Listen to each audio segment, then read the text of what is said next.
A gente sabe que a filosofia está se popularizando. E, paradoxalmente, isso tem um lado bom, né? Porque a filosofia está sendo difundida. Mas isso tem um lado perigoso, né? Porque estão reduzindo, banalizando e muitas vezes falseando o que é a filosofia, de fato. E eu queria falar, por exemplo, da Lucélia Galvão e da Nova Acrópole, né, que recentemente pediram para banir um vídeo meu do YouTube, foi banido, simplesmente porque tinha alguns segundos da entrevista, né, dela, e aí reivindicaram direitos autorais, onde eu falava do discurso neoliberal da Nova Acrópole e da Lucélia Galvão.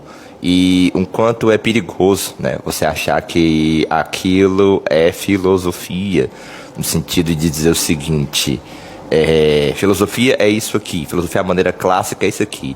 O que depois discutiram, isso não é interessante falar sobre democracia, socialismo, desigualdade, não. Vamos falar sobre questões existenciais, ética, sabedoria, coisas que o indivíduo pode usar no seu dia a dia.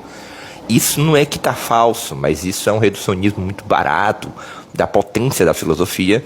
E é claro que isso tem uma agenda neoliberal e tem uma agenda de despolitização e de gourmetização da filosofia, né? Filosofia gourmet. Por exemplo, recentemente a Lucélia Galvão estava num podcast e o cara que entrevista ela diz assim: eu sou muito interessado em filosofia, mas eu nunca parei para estudar filosofia. Eu penso em fazer faculdade de filosofia. E aí a Lucélia Galvão simplesmente desestimula o cara a fazer faculdade. Diz: não, faculdade não, é melhor a Nova Acrópole. Ou seja, se incentivando a filosofia universitária, que é onde tem professores, doutores, uma banca, uma ampla pesquisa e possibilidades, discussões, para a Nova Acrópole, que é uma apropriação da filosofia bem para níveis mercadológicos e neoliberais, né, no sentido de focar na compreensão daquilo que o indivíduo pode fazer por si, e isso encobre a dimensão da luta coletiva, da ação coletiva, dos problemas políticos, dos problemas sociais, da justiça e etc e tal, né? Tanto que a Lucélia Galvão costuma dizer que todos os problemas que existem, sejam políticos, históricos, vêm do ego, né? E isso é a mesma coisa de dizer assim: eu perdi meu celular, onde é que ele está? E alguém chega para mim e diz assim: ele está em algum lugar do universo, né? Ou seja, isso é válido, mas isso é absolutamente insuficiente para pensar o problema político, porque esse problema político, histórico, social depende da superação do egoísmo. Fudeu. Porque o egoísmo é enraizado no ser humano. A gente olha para a história, o egoísmo nunca foi superado. E muito pelo contrário, as lutas sociais, as lutas feministas, por exemplo, a luta das mulheres, o direito das mulheres, foi conquistado com muito ódio mesmo, com muito ego mesmo, com muita força nesse sentido, né? De luta, né?